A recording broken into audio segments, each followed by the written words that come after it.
श्री कृष्ण कहते ज्ञान की प्राप्ति को करो। अब ज्ञान की प्राप्ति करेंगे कैसे? तो उसके लिए मार्ग है, और मार्ग क्या है? मार्ग है सत्संग। सत्संग का मतलब क्या होता है? जहां चार जनानियां, चार बंदे बैठ के ढोलकी चिमटे बजाएं जोर जोर से, और गोविंद गोविंद गाएं जोर जोर से, और बाद में हलवा पूड़ी छोले खा के घर आ जाएं, इसको सत्संग नहीं कहते ना। सत्संग किसको कहते? जहां सत्य की विचार हो। सत्य क्या है? सत्य स्वरूप किसका है? और असत्य क्या है? और इस सत्य और असत्य का फर्क समझ लगे, और अपने मन के ऊपर काम व्यक्ति करे, अपने मन में सत्व गुणों को लेकर के आए, उसके जीवन में प्रेम, अहिंसा, सेवा, साधना, मैत्री, ये अच्छे अच्छे भाव आए। जैसे कल श्लोक आया था, भगवान ने कहा था जिसके मन में राग नहीं है, जिसके मन में राग नहीं है, जिसके मन में भय नहीं है, जिसके मन में क्रोध नहीं है, वो ही मेरा भक्त होता है। समझने की बात, राग नहीं, भय नहीं, क्रोध नहीं। राग नहीं पे मैं फिर थोड़ी बात करूंगी। राग का मतलब ये सब मेरा है। जैसे आप अपने बेटों को ब्याह लेती हैं, पर बहुओं को कुछ और तो क्या देना, बेटा भी देने को तैयार नहीं होती। तो कहेगी लड़के को, पास में मेरे बैठ, वहां क्यों जा रहा है, मेरे ही पास रहे, वहां क्यों जा रहा है? वो कहे अच्छा मम्मी हम जरा बाहर घूमने जाए। क्यों जा रहे हो? घर में रोटी खाओ। और लड़के पे कंट्रोल करके बैठी, स्यापा यहीं पड़ जाता।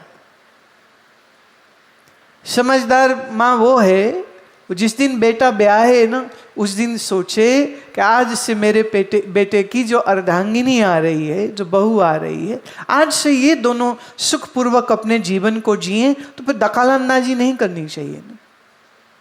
पर चक्कर ये, उसने अपनी सास के शायद बड़े कष्ट सहे, सास ने बड़े जुल्म किए हैं, तो वो भी तैयार बैठी है कि हाय एक दिन मुंडा जवान हो जाए, लेके आवांगी नो ते मैं बनाऊंगी सास, ते करूंगी सारे बदले फिर पूरे। ये तुम बदला क्यों उतार रहे हो? मान लो किसी को सास सख्त मिली, तो तुम्हारी शिक्षा यह होनी चाहिए कि हम सख्त नहीं रहेंगे। कोई कड़वा बोलने वाली थी, तो आपकी शिक्षा यह होनी चाहिए कि मैं मुख मिश्री मीठा रखूंगी।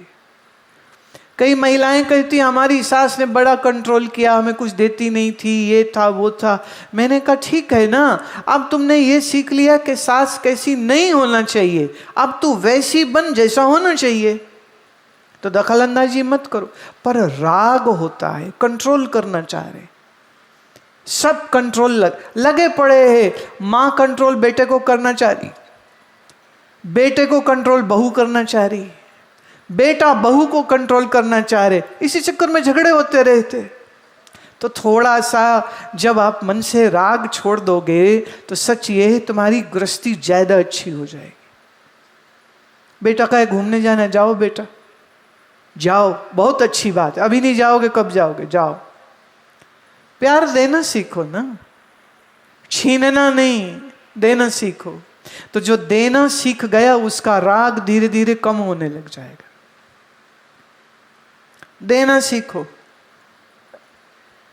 और जो कुछ तुम्हारे पास है वो सब ईश्वर की कृपा से आपको मिला है। प्रारब्ध का भोग था, आपको मिला है। इसलिए जो कुछ है उस पर मान न करो, उस पर अभिमान न करो। जो है ईश्वर का है, जो है परमेश्वर का है। हम भी परमात्मा के हैं, तो हम मान क्या करें? ये जब भाव तुम्हारे अंदर आएगा, राग अपने आप धीरे धीरे कम होने लग जाएगा।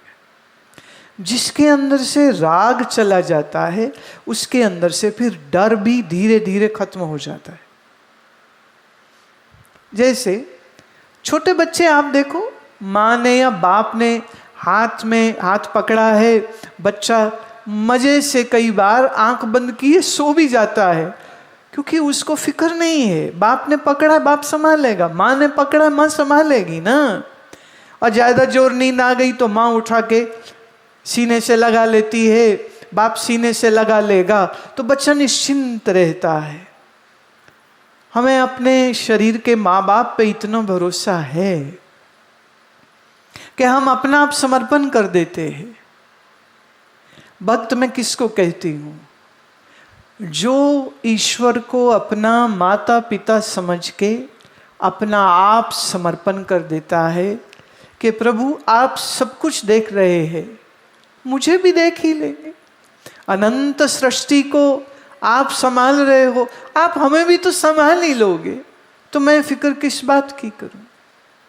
पर जब हमारे अंदर ये भावना नहीं होती है, फिर तो हर चीज की फिक्र होती है। जब आपका लगाव ईश्वर से हो जाए अथवा महात्मा से हो जाए, तो महात्मा की याद अगर दिल में रह गई, एक हमारे यहीं पे जिस घर में मैं ठहरी हूँ, वहाँ पर एक नौजवान लड़के ने कहा, कहता है कि मेरे मन में भावना ये थी कि अच्छा आप आ रहे हो हमारे शहर, तो ये ख्याल में मैं रात सोया तो सपना आया, और सपने में एक लाल गाड़ी में आप बैठे हैं और आप हमारे घर पे उतर रहे हैं और सब लोग तालियां बजा रहे हैं, खुश हो रहे हैं। और मैं भी खुशी में कि गुरु माँ आ गए, गुरु माँ आ गए। और बोले इतने में नींद खुल गई। सपने में बोले आप आ गए, फिर जब उठा तो लगा नहीं अभी तो उनके आने में समय है, अभी तो 2 दिन बाद आएंगे। और हुआ ये कि मैं 1 दिन पहले आ गई, तो वो मुझे अपना सपना सुना रहे थे। बोले मेरे सपने में आप तो कल रात ही आ गए, हम सोच रहे 2 दिन बाद आएंगे। मैंने कहा भाई तू हमसे लगा प्यार करने, देख तेरे अंदर कौन सी शक्ति जाग गई कि हम तो अगले ही दिन आ रहे थे, उसका संदेशा सपने में तुम्हें पहले मिल गया। आपका व्हाट्सएप मैसेज होते नहीं होता, होते है ना, तो इधर तुम याद कर रहे हो कि कब आएंगे कब आएंगे, तो ईश्वर ने व्हाट्सएप मैसेज स्वप्न में दे दिया, लो जी आ गए। और 2 दिन बाद आना था, पहले आ गए। कहते हम तो साधारण लोग हैं, हम तो ज्यादा सत्संग भी नहीं सुने, ऐसा कैसे संभव है? मैंने कहा यही तो ईश्वर की कृपा है कि हम भूल जाते हैं कि हम ईश्वर की संतान है। ईश्वर नहीं कभी हमको भूलते, इसलिए जहाँ हमारे मन में भगवान के प्रति प्रेम, गुरु के प्रति प्रेम जागृत होता है, आपके अंदर की वो अचिंत्य शक्ति जागृत हो जाती है, तो कल क्या होने वाला है वो स्वप्न में तुमको मालूम हो रहा। कोई बड़ी बात नहीं है, जरूरी नहीं कि बड़े सालों की रिद्धियां सिद्धियां बड़ी तपस्या के बाद मिली। मैंने तो ये देखा कि जब प्रेम का रिश्ता जुड़ जाता है तो दिल से दिल की तार ऐसे जुड़ती है कि जो कुछ सोचता है मनुष्य पूरा होने लग जाता है, जो चाहता है वो होने लग जाता है। पर यह है कि भक्त के मन में प्रेम है गुरु के प्रति, प्रेम है ईश्वर के प्रति, इसलिए उसका मन ईश्वरमयी हो जाता है। जिसका मन ईश्वरमयी हो गया, बताइए उसके मन में कोई डर हो सकता है?